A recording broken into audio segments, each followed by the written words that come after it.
So friends, मैं अपना duty का थोड़ा सा शेड्यूल बताता हूँ। ड्यूटी कैसा चलता है हमारे यहाँ पे। स्टेशन मास्टर का जो रोस्टर है दूसरे दूसरे रेलवे में शायद थोड़ा सा डिफर कर सकता है। So hi friends, welcome back to my channel SM Astik Mandal blog. कैसे हैं आप लोग? तो फ्रेंड्स, आज है 9 जनवरी 2026 और जब आप ये वीडियो देख रहे हैं तो शायद 9 जनवरी ना रहे, 2-4 दिन बाद, क्योंकि अपलोड होने वाला है।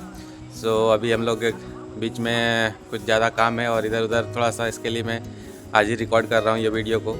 सो आज मेरे इंडियन रेलवे में ज्वाइन किए हुए पूरे लगभग 3 साल पूरे हो चुके हैं, क्योंकि 9 जनवरी 2023 को मैंने जो है सबसे पहले ज्वाइन किया था as a station master in Sadar railway. सो आज कंप्लीट 3 साल हो चुके हैं और 3 साल का मैं आपको एक्सपीरियंस बताता हूँ। जैसे कि आप लोगों को पता है कि ये साउथ इंडिया है। साउथ इंडिया जहाँ पे मेरी पोस्टिंग है, एक्चुअली ये आपका आरआरबी चेन्नई का जो है उसमें 6 डिवीज़न आते हैं पूरे। सो चेन्नई डिवीज़न है और चेन्नई डिवीज़न में जो है इसका जो हमारा जो लास्ट बॉर्डर है वो रेनीगुंटा से पहले तक का है। और रेनीगुंटा जैसे ही स्टार्ट होता है, रेनीगुंटा से वो जो है साउथ सेंट्रल रेलवे में आ जाता है। बाकी रेनीगुंटा से पहले एक स्टेशन है जिसको पूड़ी नाम से स्टेशन है, तो वो स्टेशन जो है हमारा सदर्न रेलवे में आता है। सो पूड़ी स्टेशन से लगभग 3-4 स्टेशन पहले, यानी कि पुतूर, वो मेरा अपना जहाँ पे अभी पोस्टिंग है वो स्टेशन है। सो ये एक आंध्र प्रदेश में पड़ता है। और इधर जब आप आगे बढ़ेंगे चेन्नई की ओर तो लगभग आपका 3-4 स्टेशन के बाद एक तिरुतनी स्टेशन है, वहाँ से जो है चेन्नई, यानी कि 2 स्टेट का मिला जुला है। सो वहाँ से जो है चेन्नई। सो इसमें क्या होता है कि आपका लैंग्वेज का जो है थोड़ा सा उधर, आप साउथ में जितना तमिलनाडु की तरफ बढ़ेंगे तो वहाँ तमिल आपका भाषा ज़्यादा प्रचलन है, और इधर आएंगे तो फिर इधर आंध्र प्रदेश में तेलुगु। तो हम लोग के स्टेशन में क्या होते हैं कि कभी कभी लोग तमिल वाले भी आते हैं, तेलुगु वाले भी आते हैं, तो इससे हमें और भी जो है नया नया भाषा सीखने मिलता है। अब मैं आप लोगों को अपना एक्सपीरियंस बताता हूँ। जब सबसे पहले हम लोग ट्रेनिंग सेंटर में गए थे तो ट्रेनिंग सेंटर यहाँ तिरुचिरापल्ली में है। सो वहाँ पे फुल्ली तमिल और थोड़ा सा मतलब हिंदी का बहुत ही मतलब जो सिर्फ ट्रेनिंग सेंटर में थे, जो एनटीपीसी और जो रेलवे के स्टूडेंट थे, उन्हीं के बीच में हिंदी उन्हीं को आता था। बाकी जो तमिल वाले थे उनको हिंदी बहुत ही कम आता था। बाकी वहाँ पे कुछ इंस्ट्रक्टर थे जो हिंदी वाले भी थे। सो शुरू में काफ़ी दिक्कत हो रही थी। और उसके बाद बात करते हैं खाना वगैरह को लेके। सो कभी हम लोग साउथ पहले आए नहीं थे तो वहाँ का खाना अपना घर का खाना थोड़ा सा डिफरेंस था। सो उसको एडजस्ट करने में कुछ दिन टाइम लग गया। लगभग पूरा कम से कम 84 डेज़ का ट्रेनिंग था, आप मान सकते हैं कंप्लीट 3 महीने का। तो 3 महीने का ट्रेनिंग में जो है हम लोग फिर एक्सपीरियंस किए और धीरे धीरे वहाँ का लैंग्वेज भी सीखने का कोशिश कर रहे थे। तो 3 महीने में तो उतना कुछ हुआ नहीं, बट हाँ, खाना को लेके जो है खाना फिर एडजस्ट हो चुका था। फिर सब कुछ अच्छा लगने लगा। यहाँ का इडली डोसा, चाहे जो भी आप यहाँ का साउथ का इंडियन का जो भी खाना है, सो ये सब चीज़ अच्छा लगने लगता है। सो आप लोग अगर फॉर्म भर रहे हैं, तो अगर साउथ में भर रहे हैं तो शुरू में थोड़ा सा आप लोगों को भी दिक्कत हो सकता है, बाद में जो है आप लोग फिर धीरे धीरे एडजस्ट हो जाएंगे। अब आप लोगों को बताता हूँ कि लाइफ बिफोर जॉब और लाइफ आफ्टर जॉब में क्या डिफरेंस है। सो लाइफ बिफोर जॉब आप हमेशा टेंशन में रहते हैं कि आपको कब जल्दी से जल्दी नौकरी मिले तो आप सेटल हो। आपके घर वाले भी परेशान रहते हैं कि इतना दिन से तैयारी कर रहा है, जितना जल्दी हो सके बच्चा का जॉब लग जाए। फिर वो आपका मानिए शादी ब्याह सब कुछ के बारे में सोचते हैं। लाइफ सेटल होता है, फिर आपका लाइफ धीरे धीरे स्मूथली चलता है। सो और जॉब के बाद फिर क्या है वो मैं आप लोगों को बताता हूँ। जैसे ही आपका जॉब हो जाता है तो कुछ दिन तो बहुत ही अच्छा लगेगा, कुछ दिन क्या हमेशा के लिए ये चीज़ ठीक हो जाता है। बट एक है जो कि आप घर वालों से, अगर आपने कहीं दूर से फॉर्म भरा है तो घर वालों से आपको दूर रहना पड़ेगा। उसके बाद दोस्त यारी सब छूट जाएंगे। बाकी आप जॉब करेंगे, आपका लाइफ सेट हो जाएगा और फिर फैमिली हो जाएगा। फिर बहुत सारी चीज़ें चेंज हो जाता है एक बार जॉब लगने के बाद।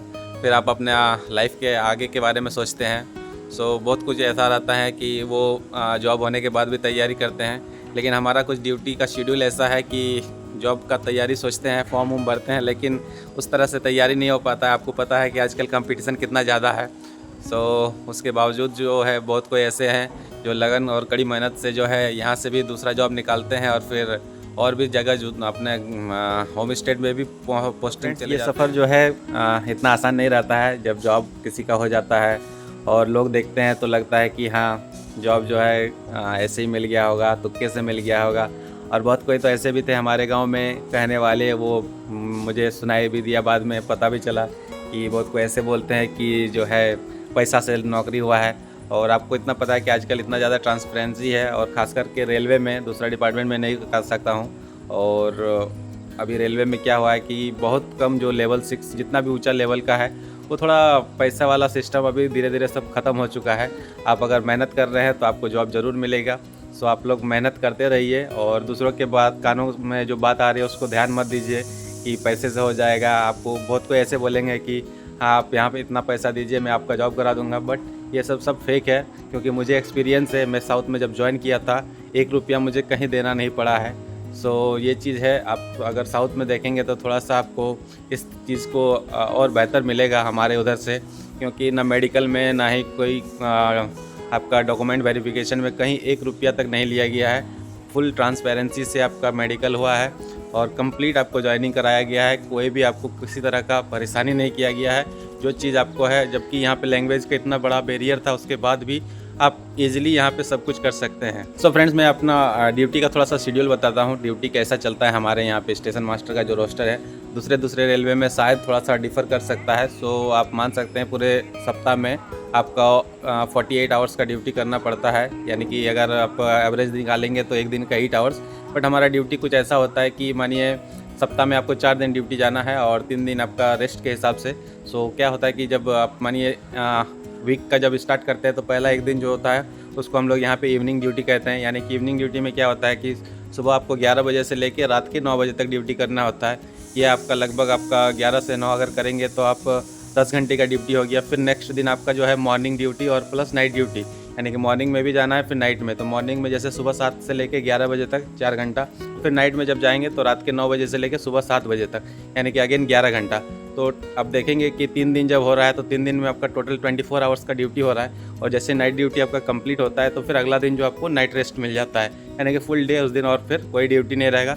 नेक्स्ट डे फिर आपका वही फिर से सेम इवनिंग ड्यूटी 11 से 9, उसके बाद फिर अगला दिन अगेन मॉर्निंग नाइट, यानी कि 7 से 11 और फिर रात को फिर 9 से लेकर सुबह 7 बजे तक। जैसे आपका ये दोनों वीक का, यानी कि एक वीक का जो कंप्लीट होता है उसके बाद जब एक नाइट ऑफ भी आता है उसके साथ ही आपको रेस्ट, यानी कि लगभग आपको 52 आवर्स का आपका रेस्ट मिल जाता है। सो कुछ इस तरह से है हमारा ड्यूटी। सो फिर अभी आज फिर से मेरा अभी मॉर्निंग ड्यूटी है। सो अभी टाइम हो चुका है। ठीक है फ्रेंड्स, चलते हैं अभी ड्यूटी पे। अगर आप लोगों को मेरा वीडियो अच्छा लग रहा है तो प्लीज़ वीडियो को लाइक कीजिए, चैनल को सब्सक्राइब कीजिए, कमेंट कीजिए जो भी आप लोगों को डाउट आ रहा है, और इसी तरह आप लोगों को जानकारी देते रहेंगे। तब तक के लिए बाय बाय एंड जय हिंद फ्रेंड्स।